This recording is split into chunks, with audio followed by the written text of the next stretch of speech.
Standard 9th, subject science second paper, पाठ 8। पाठ 8 का नाम विद्यार्थियों है उपयुक्त और उपद्रवी सूक्ष्म जीव, useful micro organism and harmful micro organism. इस पाठ में हम लोग इसका अध्ययन 2 पाठ के अंतर्गत करेंगे। पाठ फर्स्ट है उपयुक्त सूक्ष्म जीव। इसके अंतर्गत लैक्टोबैसिलियाई तथा राइजोबियम एवं कीट का अध्ययन किया जाएगा। थोड़ा याद करें, यहाँ पर प्रश्न किया गया सूक्ष्म जीव क्या है, इनकी विशेषताएं कौन सी हैं। दूसरा प्रश्न है यहाँ विद्यार्थियों कि आपने सूक्ष्म जीव का परीक्षण कैसे किया। हमारे आसपास सर्वत्र सूक्ष्म जीव रहते हैं। उस सूक्ष्म जीव को हम लोग अपनी इन आँखों के द्वारा नहीं देख सकते। उनको देखने के लिए सूक्ष्मदर्शी की आवश्यकता होती है।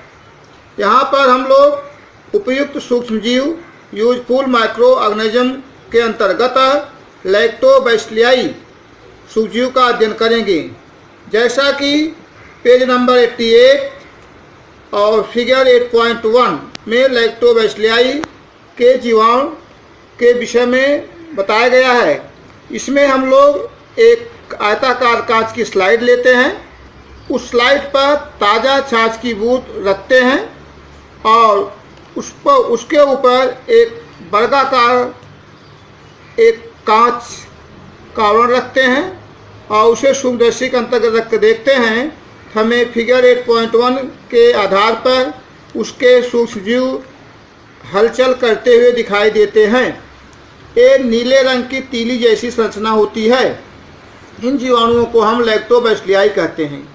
इनकी विशेषता निम्नोक्त है। नंबर 1, ये आयताकार होते हैं और दूसरा ये अनाक्षी जीवाणु हैं।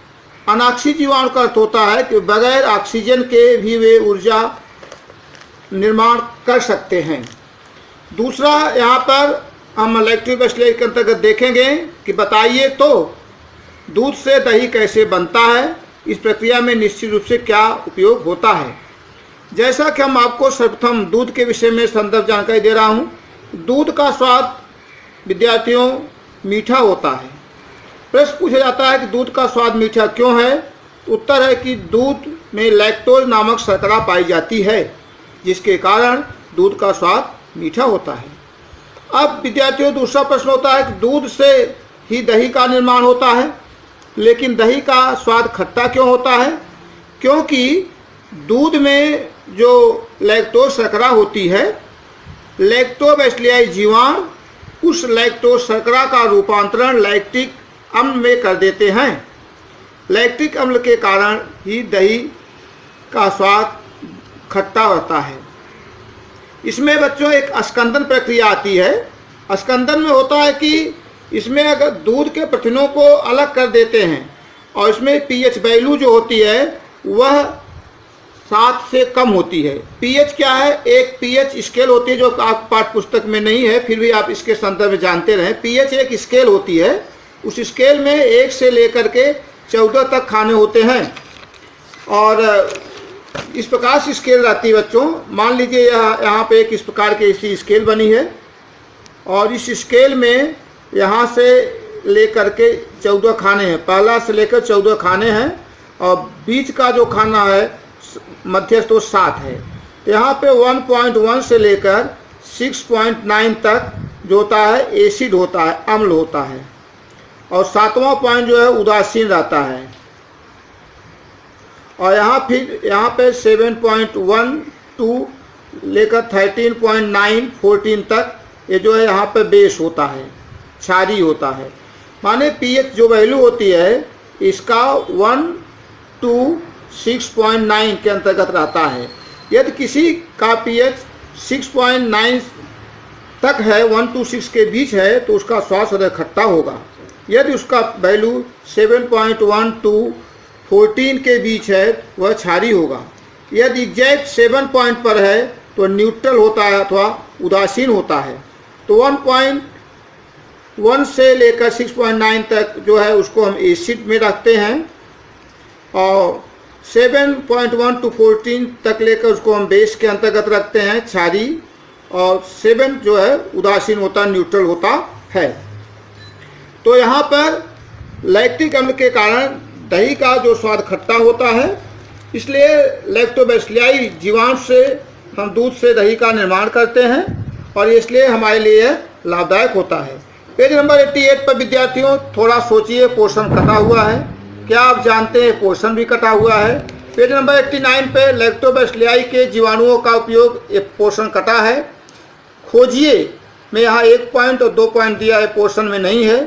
अब हम दूसरे लाभदायक जीवाणु पर आते हैं, राइजोबियम। इसको सहजीवी जीवाणु कहते हैं। इसके लिए बच्चों पेज नंबर 89 पर फिगर नंबर 8.2 में राइजोबियम के फिगर दिखाए गए हैं। इसमें भी इसकी स्लाइड तैयार करते हैं। इस स्लाइड को तैयार करने के लिए कांच एक आयताकार टुकड़ा लेते हैं। उस कांच के आयताकार टुकड़े में मेथी, मूंगफली, सोयाबीन या किसी दलहन के पौधे, इन तीनों में से कोई एक ले करके 3.5% हाइड्रोजन परऑक्साइड को बच्चों H2O2 भी कहा जाता है, उसमें उसको 2-3 मिनट रखते हैं। फिर उसके बाद 70% इथाइल अल्कोहल के द्रावण में 4 से 5 मिनट तक रखते हैं। उसके बाद फिर उसको छोटे छोटे फाँक बना लेते हैं। पतले फाँक लेकर के उस फाँक को सैफरीन के द्रावण में 2 से 3 मिनट रखते हैं। उसके बाद कांच की स्लाइड पर रखते हैं। उसके बाद उसके वर्गाकार कांच का आवरण लगाते हैं, सूंदर्शी से देखते हैं तो उसके जीवाणु हमें इस प्रकार से फिगर में दिखाई देते हैं। राइजोबियम जो होता है बताया गया है कि यह जीवाणु जो है देखने के लिए हमें दलहनों के पौधों की जड़ों की गांठें ढूंढनी पड़ती हैं। उन वनस्पतियों को राइजोबियम से लाभ होता है। राइजोबियम का कार्य और महत्व, role of importance of rhizobium. Rhizobium जो है एक सहजीवन का जीवन निर्धारित करता है। कैसे? बच्चों, जड़ों पर गांठों में रहने वाले राइजोबियम उस पौधे को नाइट्रेट तथा अमीनो अम्ल की आपूर्ति कराते हैं। इसके बदले में पौधे से कार्बोय पदार्थ के रूप में ऊर्जा प्राप्त करते हैं। इस प्रकार एक दूसरे को फायदेमंद साबित होने वाले इस संबंध को सहजीवन कहते हैं। माने वह पौधे से राइजोबियम उसको नाइट्रेट और अमीनो अम्ल देता है, उसके बदले में पौधे से कार्बोय पदार्थ के रूप में ऊर्जा प्राप्त की जाती है। राइजोबियम हवा के नाइट्रोजन से नाइट्रोजन नामक यौगिक का निर्माण करता है, परंतु इस नाइट्रोजन के स्थिरीकरण के लिए उन्हें मटर, सोयाबीन या सेम की फली या अन्य दलहन जैसे वनस्पतियों का होस्ट के रूप में उपयोग किया जाता है। राइजोबियम के बनाकर दिए गए नाइट्रोजन युक्त यौगिकों के कारण दालें और दलहन ये प्रोटीनों का अच्छा स्रोत साबित होते हैं अथवा प्रोटीन के सबसे अच्छे स्रोत माने जाते हैं। दलहनों की फसलों की समाप्त होने पर उनकी जड़ें तथा पौधे का कुछ भाग विचार पूर्वक मिट्टी में मिलाकर जीवाणुओं की मात्रा कायम रखी जाती है। इससे किसानों को मुख्यतः निम्नलिखित लाभ होता है। पहला लाभ यह है विद्यार्थियों कि राइजोबियम के कारण रासायनिक खादों का उपयोग कम होता है। दूसरा पॉइंट, रासायनिक खादों की खरीद का खर्चा कम होने के कारण किसान को फायदा अधिक होता है। नेक्स्ट पॉइंट है विद्यार्थियों, रासायनिक खादों के दुष्परिणाम टाले जा सकते हैं। उसके बगल में एक आयताकार दिया गया है, उसमें लिखा गया है कि राइजोबियम टीकाकरण किसे कहते हैं। आजकल बुआई के पहले से ही बीजों को राइजोबियम युक्त द्रव में अथवा राइजोबियम युक्त पाउडर में लगाया जाता है। बुआई के बाद यह राइजोबियम जीवाणु के पौधे में प्रवेश करते हैं। इस पद्धति को राइजोबियम टीकाकरण कहते हैं। यह प्रयोग दलहनों के साथ साथ तृणधान्य और अन्य फसलों को भी नाइट्रोजन की आपूर्ति करने हेतु उपयुक्त होता है। किंडवन ईस्ट यह पूरा विद्यार्थियों पोर्शन में नहीं है। पेज नंबर 91 विद्यार्थियों, क्या आप जानते हैं पोर्शन कैंसिल है? थोड़ा सोचिए, ये भी पोर्शन कैंसिल है। उसके नीचे एक आयताकार में यहाँ बच्चों दिया गया जैव उपचार, बायो रिमेडिटेशन। पाम तेल निर्मित में तैयार होने वाले विषैले पदार्थ अन्य कुछ औद्योगिक प्रक्रियाओं में उपयुक्त या उससे मुक्त होने वाली भारी धातु लवण अवशोषित करने के लिए यारोबिया लाइकोपोलिटिका किण्वन का उपयोग किया जाता है। भारी धातु का अर्थ बच्चों क्या है? भारी धातु का अर्थ होता है ऐसा नहीं जो उठाने में अधिक वजन हो उसे हम भारी धातु कहते हैं, नहीं। वैज्ञानिक परिभाषा के अनुसार भारी धातु बताते हैं जिसका परमाणु क्रमांक जेड जो है वह 80 या 80 से अधिक हो, 80 या 80 से अधिक हो तथा जेड 80 या 80 से अधिक हो तथा परमाणु द्रव्यमान संख्या WA 200 या 200 से अधिक हो, 200 से अधिक हो तो ऐसे तत्वों को भारी तत्व कहते हैं, भारी तत्व कहते हैं। तो भारी तत्व किसे कहते हैं? इसकी परिभाषा होगी ऐसे एलिमेंट्स जिनका परमाणु क्रमांक जेड 80 या 80 से अधिक हो तथा AW परमाणु द्रव्यमान संख्या 200 या 200 से अधिक हो तो ऐसे तत्वों को भारी तत्व कहते हैं। अब आइए हम लोग इसमें आते हैं बच्चों प्रतिजैविक, एंटीबायोटिक। प्रतिजैविक किसे कहते हैं? एक नंबर परिभाषा पूछी जाती है, सूक्ष्मजीवों का विनाश और उनकी वृद्धि का प्रतिकार करने वाले जीवाणुओं और कवकों से पाए गए कार्बनिक यौगिक को ही प्रतिजैविक कहते हैं।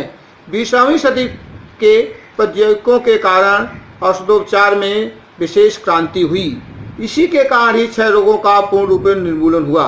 प्रतिजैविक का अध्ययन करने के लिए इसे विद्यार्थियों मुख्य रूप से 2 भागों में बांटते हैं। पहला है विस्तृत क्षेत्र प्रतिजैविक, दूसरा है मर्यादित क्षेत्र प्रतिजैविक। विस्तृत क्षेत्र प्रतिजैविक क्या है बच्चों? ऐसे प्रतिजैविक जिसमें रोग का सूक्ष्मजीव कौन सा है यह ठीक जानकारी नहीं प्राप्त होती, तो वहाँ पर हम विस्तृत क्षेत्र प्रतिजैविक का उपयोग करते हैं। एग्जाम्पल में एम्पिसिलिन, एमॉक्सिलिन, टेट्रासाइक्लिन इत्यादि। दूसरा है मर्यादित क्षेत्र प्रतिजैविक, जब रोग का सूक्ष्मजीव कौन सा है यह निश्चित रूप से समझ में आ जाता है तब मर्यादित क्षेत्र प्रतिजैविक का उपयोग किया जाता है। पेनिसिलिन, जेंटामाइसिन, एरिथ्रोमाइसिन इत्यादि। वहाँ पर पेज नंबर 91 बच्चों सबसे नीचे संस्थानों के कार्य यह कैंसिल किया गया है। यह पाठ्य पुस्तक में सिलेबस में इस साल नहीं है। नेक्स्ट पॉइंट आते हैं पेनिसिलिन। पेनिसिलिन बच्चों यह पेनिसिलियम नामक कवक से प्राप्त होने वाला प्रतिजैविकों का एक समूह है। पहला है स्टेफिलोकोकाई, दूसरा है क्लास्ट्रीडिया, तीसरा स्ट्रेप्टोकोकाई।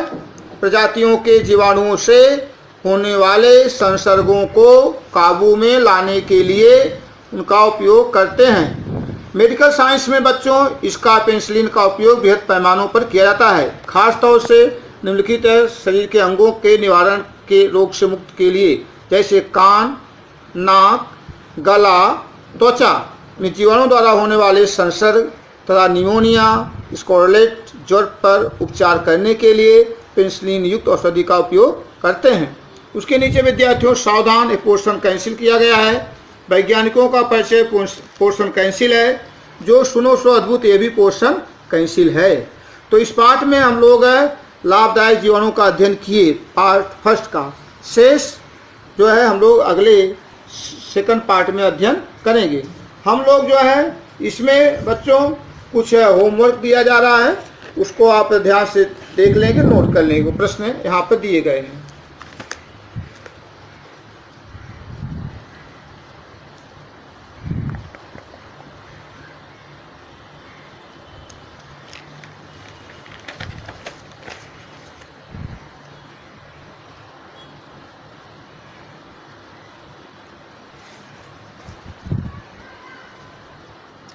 कुल मिलाकर के 15 प्रश्न होमवर्क में दिए गए हैं। इन प्रश्नों को अपने जो है फेयर कॉपी में विधिवत प्रश्न के आधार पर आंसर लिख करके रखना, बाद में उसे समय मिलने पर फिर चेक करेंगे। Best of luck.